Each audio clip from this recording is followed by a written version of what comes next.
से कोई रोक नहीं सकता। याद करिए, दुनिया के अंदर जो आज आर्थिक समृद्धि आपको दिखाई दे रही है, इसका जो इतिहास है वो 400-500 वर्षों का है।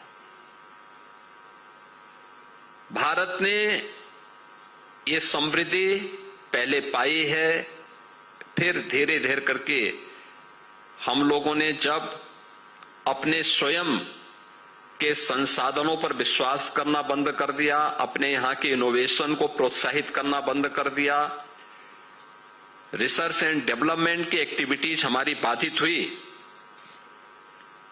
तो हम विपन्न होते गए।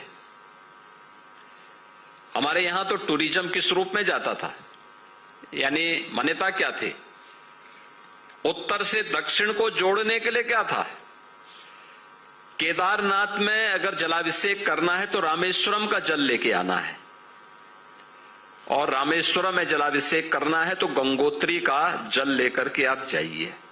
लोग चाहते थे उत्तर से दक्षिण को जोड़ने का, 12 ज्योतिर्लिंगों के माध्यम से पूरे देश को एकजुट करने का, पूरब से पश्चिम को जोड़ने का, ये सभी माध्यम थे। और लोग आते थे, जाते थे, व्यापक पैमाने पे जाते थे। गांव का गांव यात्रा में निकलता था। एक उम्र के बाद लोग मान लेते थे कि भाई अब इनकी उम्र हो गई है, अब ये तीर्थाटन पे निकले। जिन लोगों को लगता था कि ये यात्रा दुर्गम है, दुरूह है, तो उसको ये मान लिया जाता था कि भाई इसकी अंतिम विदाई भी कर दो। यानी जीवन को हर प्रकार से लोगों ने इस रूप में बनाया था कि कोई किसी के ऊपर बोझ न बने। सिस्टम को इस रूप में आगे बढ़ाने का काम किया गया था। और तब भारत विश्व गुरु था। आक्रमण प्रारंभ हुए, हमारे शोध और विकास की संभावनाओं को बाधित किया गया।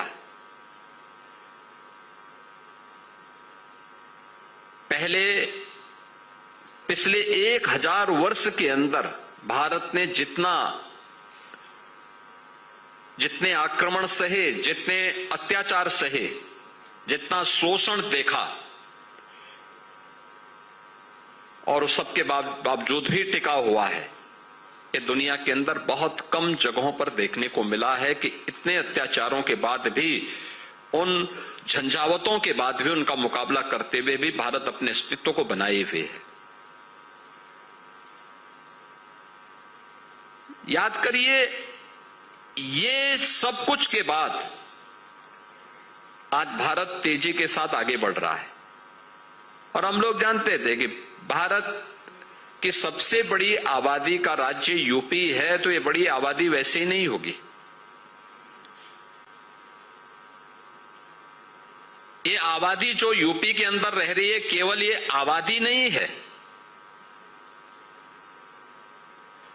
इसके पीछे वे कारक भी हैं जो यहां की समृद्धि में महत्वपूर्ण भूमिका का निर्वहन कर सकते थे, कर सकते थे, लेकिन उसको उचित प्लेटफॉर्म आजादी के बाद यहां का राजनीतिक नेतृत्व देने में विफल रहा। परिणाम क्या है? एक प्रकार की भ्रम की स्थिति चारों ओर बनी हुई थी। उत्तर प्रदेश जैसे राज्य में, याद करिए, आज से 9-10 वर्ष पहले इस उत्तर प्रदेश को लोगों ने प्रश्न प्रदेश बना दिया था। नौजवान के सामने पहचान का संकट था, व्यापारी पलायन कर रहा था, किसान आत्महत्या कर रहा था, पर्व और त्योहार के पहले जो उत्सव होने चाहिए थे, उन उत्सव की जगह उपद्रव शुरू हो जाते थे, दंगे फसाद होते थे, गुंडागिर्दी चरम पर थी।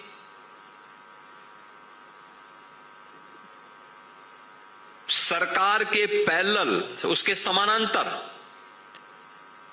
माफिया और गुंडे प्रवृत्ति के तत्व सत्ता का संचालन करते थे। कोई नियुक्ति में पारदर्शिता नहीं थी, भाई भतीजावाद